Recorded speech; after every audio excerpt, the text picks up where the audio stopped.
there! Today is the 2nd of January 2025, so let me wish you a Happy New Year, and I hope you had a really good festive period, if that's what you celebrate. I'm taking out today, it's a really balmy 3 degrees, you can see my hat's out. We have had frost most of the day, and it's lovely and sunny, and I thought I would bring you to the capital of the Cotswolds, and that is Cirencester.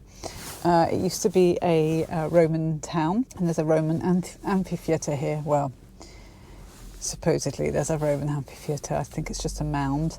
But they have got a Roman museum here, so I have never been. So I thought I would try it out and take you along with me. So let's go and see what it's all about. So down here is the Corinium Museum in Cirencester. There's a big reef on the gate, is the entrance to the Bathurst estate, and this is the Corinium Museum. £8.40 to come in. Okay, so what is this? Oh, this is a long barrow. So actually, when you go down the Cotswolds way, there's an awful lot of long barrows that you come across. So a long barrow is in essence a burial chamber. And as I said, there are a lot of these along the Cotswolds way that you can come across. Some you can even go inside, but I haven't.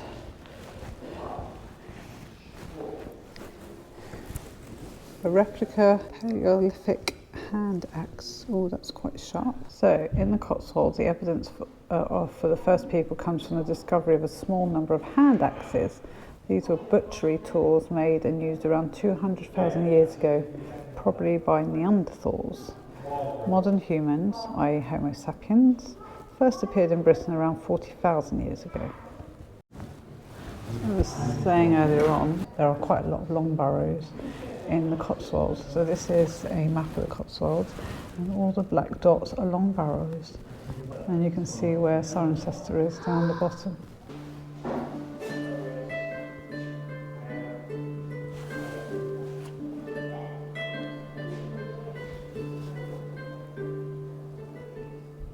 This beaker was found in the grave of a 30 to 40-year-old woman from Kings Hill North.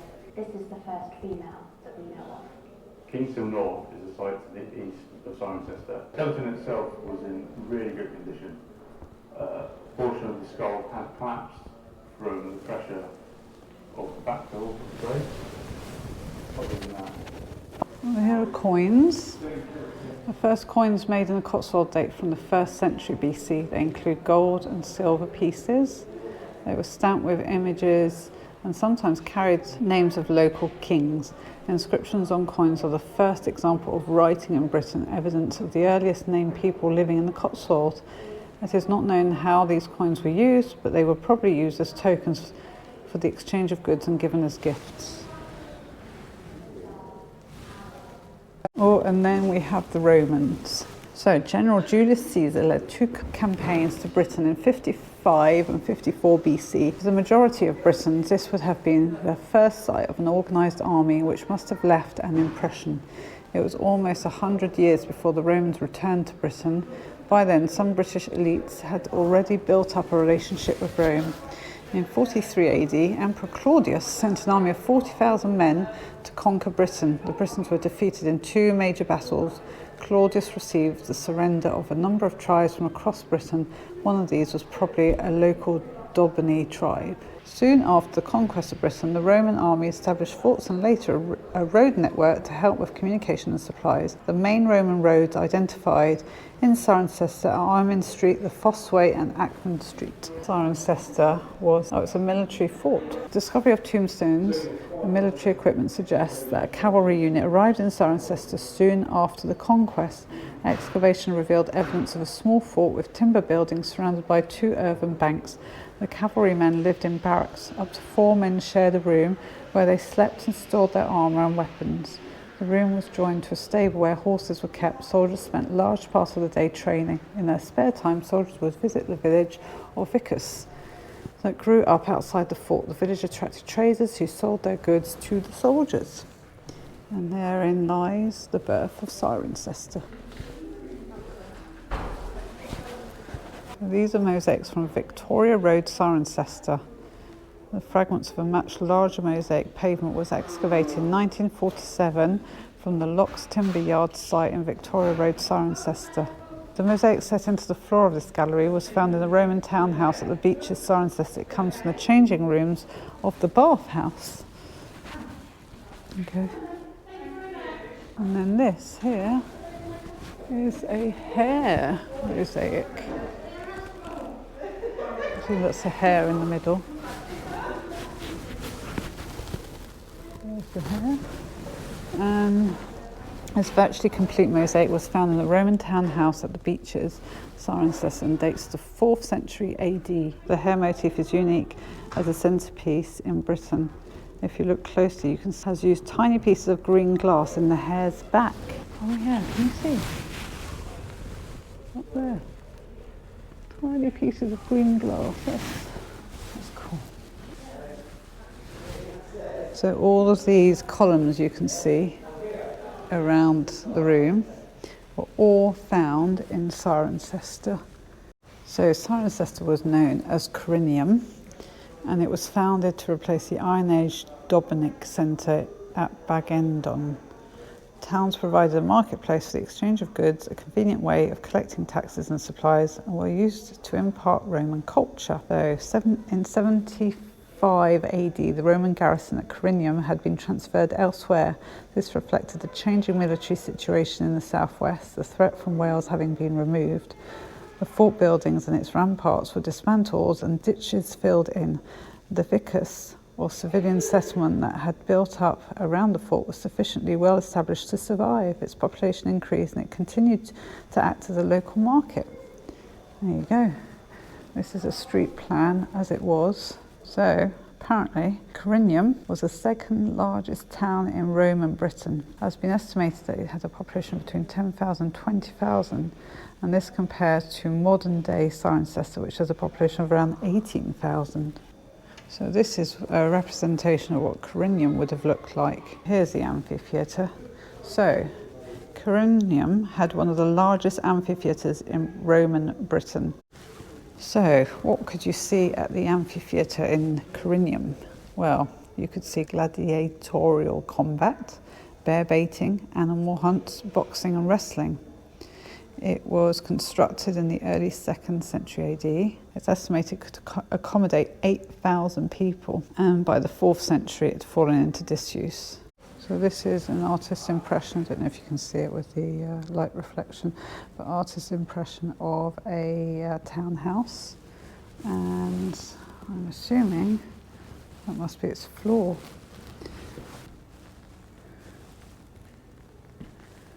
So this is wall plaster recovered from a timber-framed shop in the centre of Cirencester. These are food and dining implements. Look at these spoons. Here we have Orpheus mosaic, found in 1825 at Barton Farm, 360 metres outside the city walls of Corinium. It was probably part of a rich villa, but little is known about the buildings themselves. The mosaic dates to the 4th century AD and shows Orpheus charming the animals with his music. Orpheus was a character from a Greek myth who could play the lyre so beautifully that wild beasts were instantly tamed. Type of harp, I'm probably not pronouncing it properly, but that's what it should look like. Here's the remains. Oh, there it is here. There, and that's what it looks like. So, looking at the maps, this is the southwest of England and Wales. You've got Wales there, and then the southwest of England down here. And here is Cirencester, and it was a provincial capital. Some more wall plaster here, and look, you can see the designs on there. It's paintings. It's amazing. So, the end of Rome and Corinium. With the collapse of the Rhine frontier and the fall of the Roman Gaul, Germanic invaders in 407 AD effectively severed Britain from the rest of the empire. The subsequent failure of the Roman state to re-establish its garrison and administration marked the end of Roman Corinium. 410 AD, the Emperor Honorius wrote to the cities of Roman Britain telling them they could no longer expect any military help from him and to look to their own defences. As a provincial capital, Corinium was dependent on the political and economic infrastructure of the Roman Empire. Without it, the town collapsed and its inhabitants drifted to the countryside. Undoubtedly, some houses were actively maintained up to the early years of the 5th century, but evidence for public buildings is lacking. So after the Romans left, the Anglo-Saxons arrived.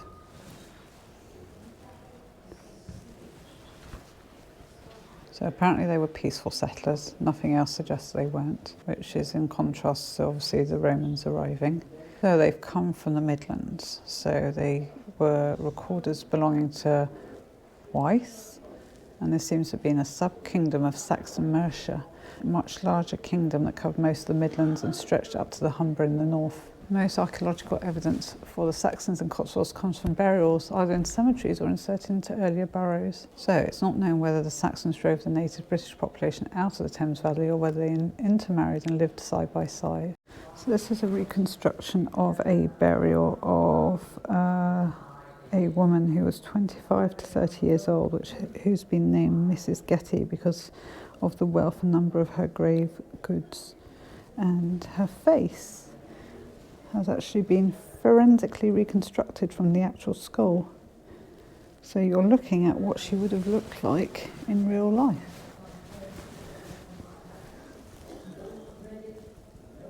Interesting. It's a bit spooky, isn't it? Apparently a very rich woman. And these are some of the items that were found with her. Saucer brooches. Oh wow, look at those. Square-headed brooch, a copper alloy or shield-shaped pendant there, pair of silver sparrow finger rings, yeah, glass hair beads in 5, those are hair beads there, pair of silver tubes, crystal bead, there's a crystal bead there in the centre, and various necklaces, crystal beads, strings of miniature glass, amber bead necklace, iron knife. Interesting. And number 11 is a beaver tooth pendant. 16 is an ivory bag ring. Number 14 at the back there, supposedly a copper alloy toilet set. And then in 865 AD, the Vikings arrived. So then we're in the Middle Ages, and in 1086 there were only 56 adults living in Cirencester, but then that rose to 574 in 1381. And there are a number of medieval buildings that were built. The parish church was built in 1220 for St John the Baptist. And we will go and see that later because it still stands today. So then the wool trade begun, and apparently the finest and most expensive wool was the English, which came from Cotswolds, or the Cotswolds, and in particular from North Leitshire, that's North Leach, and the great abbey lands of Cirencester, which is Cirencester. So the 11th and 12th centuries, the English wool trade flourished, and Cotswolds wool was thought the finest in Europe. There were about 10 million sheep in England. Fine churches and cathedrals were built with money earned from wool, and most notably includes St Mary's, Cirencester, had their own flock. The wool was often sold months before shearing to foreign buyers. By the 14th century, Cotswolds wool was easily sought by merchants from Flanders and Florence. Foreign merchants also settled in Cirencester, such as Giles and Henry Woolpine. In 1341, 10 wool merchants are known to have been in business here. By then, Cirencester was the centre of the Cotswolds wool sales before exports through London, Bristol or Southampton. So by the time Elizabeth I comes to reign, there are 3,000 people living in Cirencester. So that was the Corinium Museum. I hope you enjoyed that. A bit of learning for me. I had not been there before, and I have lived in the Cotswolds for quite a few years now. I think what would be good now is to take you down to the medieval church to show you what that looks like in real life, because we just saw some pictures in there.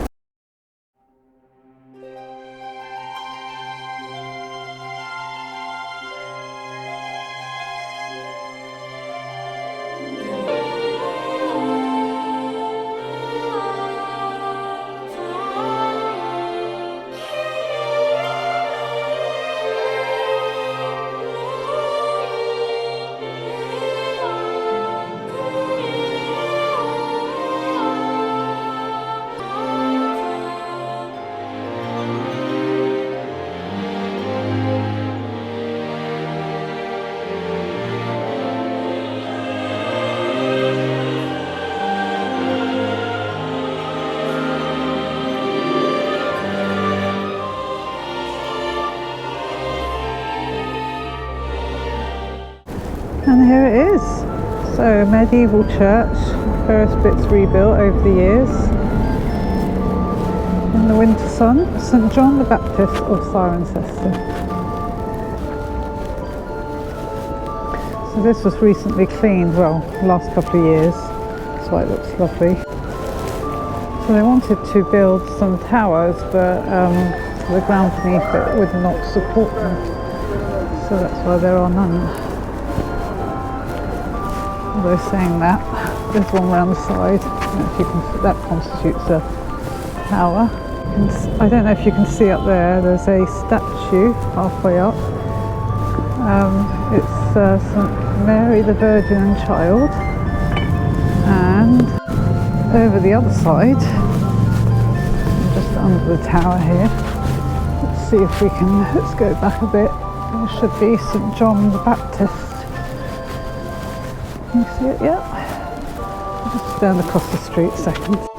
And up there, there is a statue of St John the Baptist holding up a sheep by the looks of things. Probably to do with Cirencester's connection to the wool trade. So those two statues were put in 2021, replacing 15th century statues which had been badly eroded and taken down in 1963. So both statues look down the street, and as I said, St John the Baptist is holding a sheep to show its connection with farming, and particularly sheep. It's a wool church, so basically all the money made from wool was used to fund the building of the church. And the other statue is the Virgin and Child.